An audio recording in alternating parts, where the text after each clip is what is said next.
Ya, pemirsa, kita beralih ke Muktamar Muhammadiyah. 13 orang sudah terpilih sebagai calon pengurus PP Muhammadiyah dan selanjutnya akan memilih ketua umum.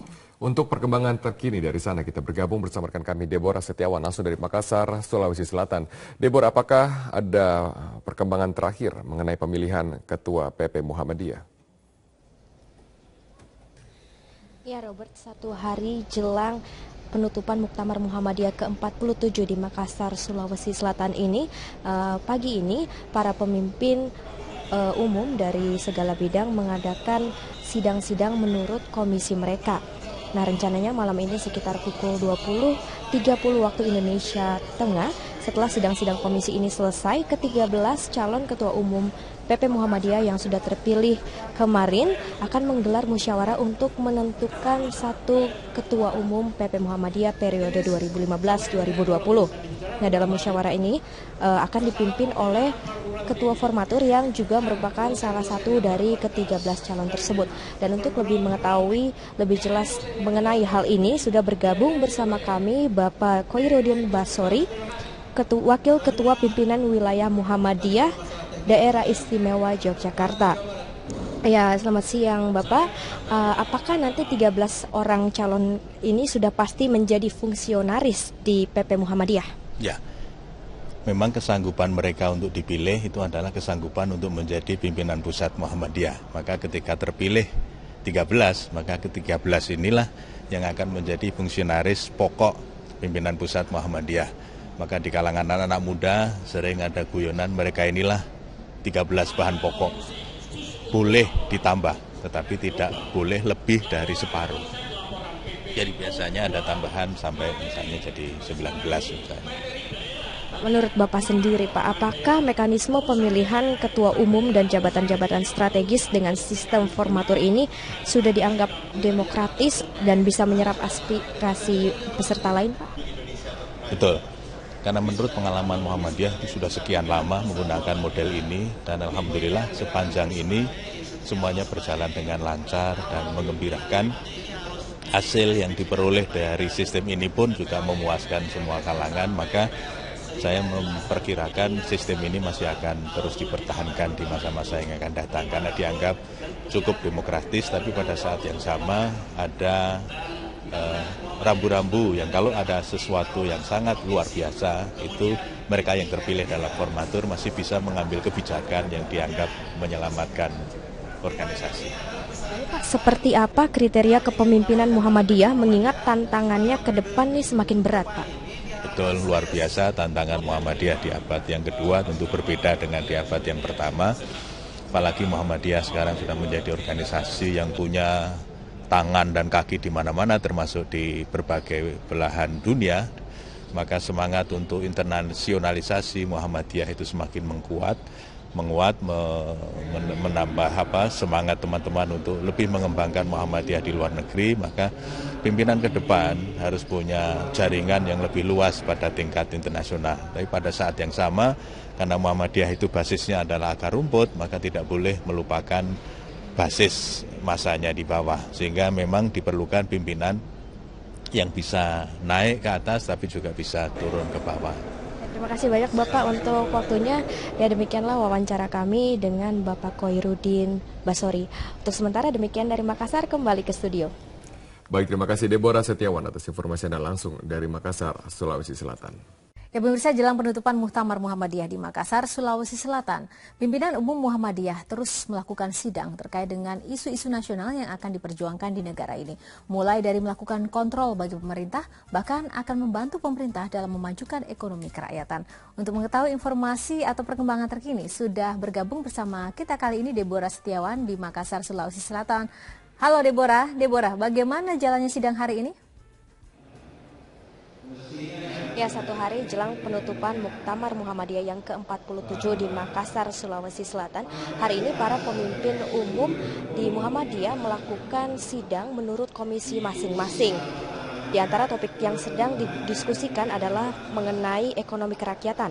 Seperti yang sebelumnya sudah disampaikan oleh Ketua Umum PP Muhammadiyah dalam pembukaan, ekonomi kerakyatan adalah salah satu agenda terpenting dalam muktamar tahun ini, mengingat kemajuan rakyat kecil adalah urat nadi bagi bangsa Indonesia. Nah, seperti juga yang menjadi tema besar muktamar pada tahun ini, yakni Islam yang berkemajuan, Muhammadiyah menginginkan kemajuan di banyak aspek sosial, seperti pendidikan, kesehatan, dan ekonomi untuk mendorong kehidupan berbangsa dan bernegara yang lebih kokoh. Selain itu, dalam sidang Komisi 4 Muktamar Muhammadiyah, organisasi ini juga mengangkat isu-isu terkait strategi keumatan serta kemanusiaan secara universal. Nah, bahkan dalam salah satu bidang komisi tersebut, organisasi ini akan menentukan terkait jenazah koruptor yang tidak mau disalatkan. Sebelumnya isu ini diangkat oleh salah satu pimpinan pemuda Muhammadiyah yang mengatakan pentingnya menangani kasus korupsi secara serius, mengingat kejahatan ini mempengaruhi kehidupan orang banyak di negara ini. Pemuda Muhammadiyah juga mengusulkan agar Muhammadiyah sebagai salah satu institusi keagamaan terbesar di Indonesia untuk bisa menjadi garda terdepan dalam memerangi kejahatan korupsi bersama aparat penegak hukum.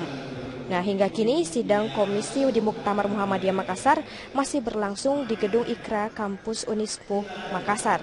Nah, rencananya setelah sidang-sidang komisi ini selesai, ke-13 calon ketua umum PP Muhammadiyah yang sudah terpilih maju ke tahap selanjutnya akan menggelar musyawarah terbatas.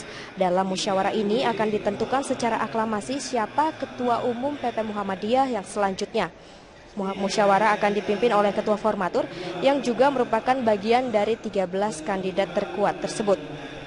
Diharapkan nantinya aklamasi akan segera menentukan Ketua Umum PP Muhammadiyah 2015-2020. Namun jika tidak menemukan calonnya, maka voting akan dilakukan oleh ke-13 calon. Setelah itu, nama dengan suara terbanyak akan ditentukan sebagai Ketua Umum PP Muhammadiyah, sementara yang berada di posisi kedua akan ditunjuk sebagai sekjen. Keduanya lalu akan dibawa ke muktamar untuk mendapat persetujuan dari anggota lainnya.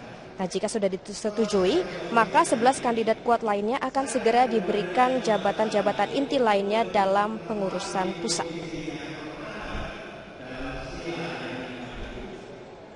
Ya, kami masih akan terus mengikuti Muktamar Muhammadiyah ini, dan untuk sementara demikian dari Makassar, kembali ke studio. Ya, Deborah Setiawan melaporkan dari arena Muktamar Muhammadiyah di Makassar, Sulawesi Selatan. Terima kasih, Deborah.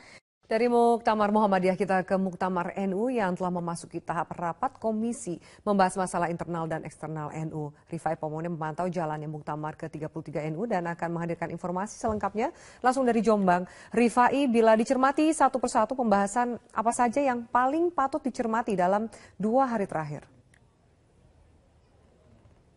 Dalam 2 hari terakhir, Aviani, setidaknya kita harus melihat titik krusial dari Muktamar ke-33 Nahdlatul Ulama terletak pada rapat pleno, pembahasan dan juga penetapan tata tertib Muktamar.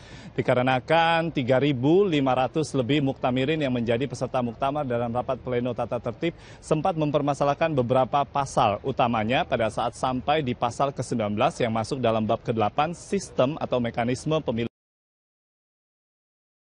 dari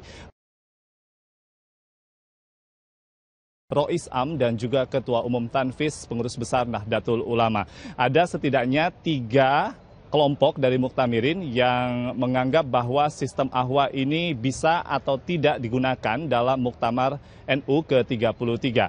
Kelompok yang pertama menyetujui adanya sistem ahwa, lalu kelompok berikutnya adalah kelompok yang tidak menginginkan sistem ahwa namun tetap menggunakan sistem voting, dan kelompok yang terakhir, Aviani, lebih melihat bahwa sistem ahwa sudah baik namun harus dibicarakan dulu dalam forum tertinggi, disepakati, lalu dalam 5 tahun ke depan baru bisa digunakan.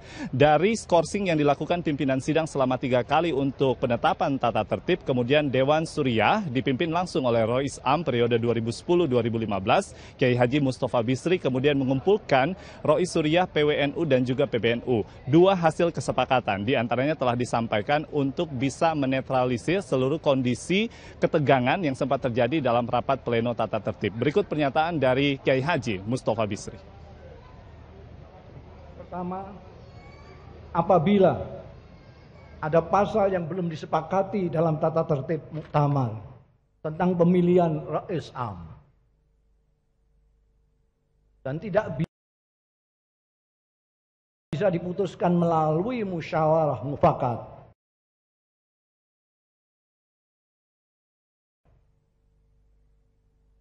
Maka akan dilakukan pemungutan suara oleh para Rais Suriah.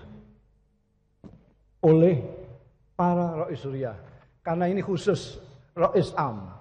Tentang ketua umum segala macam sama dengan di ADRT. Ini juga di ADRT.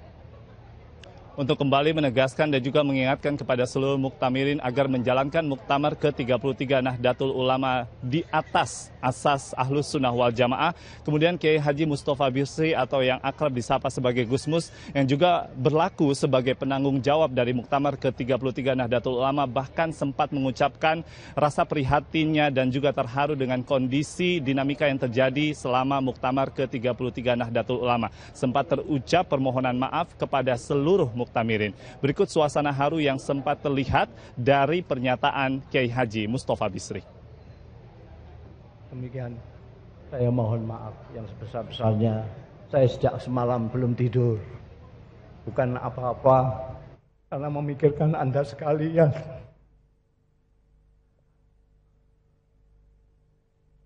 Tolong maafkan saya. Dan sekali lagi, ini perlu sekali yang saya sampaikan. Sebagai penanggung jawab muktamar, saya mohon maaf kepada semua muktamirin, terutama yang dari jauh, terutama yang tua-tua, yang karena teknis daripada panitia mengecewakan Anda sekalian. Dari upaya yang dilakukan oleh Dewan Suriah yang dipimpin langsung oleh Kiai Haji Mustafa Bisri, sejauh ini kondusivitas tetap terjaga dalam muktamar Nahdlatul Ulama. Afiani. Ya, Rifai, bagaimana dengan agenda muktamar selanjutnya usai tata tertib telah ditetapkan? Ada beberapa sidang pleno dan juga sidang komisi yang masih akan dilakukan. Dari informasi yang kami kumpulkan, panitia penyelenggara Muktamar ke-33 Nahdlatul Ulama telah mempersilahkan seluruh pengurus dari wilayah dan juga pengurus cabang Nahdlatul Ulama untuk membagi delegasinya ke beberapa pondok pesantren. Di antaranya adalah pondok pesantren yang terletak di wilayah Tebu Ireng, lalu pondok pesantren Tambak Beras, pondok pesantren di wilayah Den Anyar, dan juga pondok pesantren di wilayah Rejoso, di mana keempat pondok pesantren ini merupakan pondok pesantren asal muasal pendiri Nahdlatul Ulama. Akan membahas sejumlah pembahasan dalam komisi, yaitu komisi organisasi, komisi program kerja, dan juga komisi Basul Masail yang akan membahas terkait dengan fatwa dari Nahdlatul Ulama dan juga masalah-masalah undang-undang dan kekinian. Nantinya malam hari ini kami juga mendapatkan informasi bahwa sidang pleno untuk mendengarkan laporan pertanggungjawaban sekaligus mendengarkan tanggapan dari seluruh pengurus wilayah Nahdlatul Ulama akan segera dilangsungkan. Demikian sementara informasi dari arena Muktamar Nahdlatul Ulama, Afiani.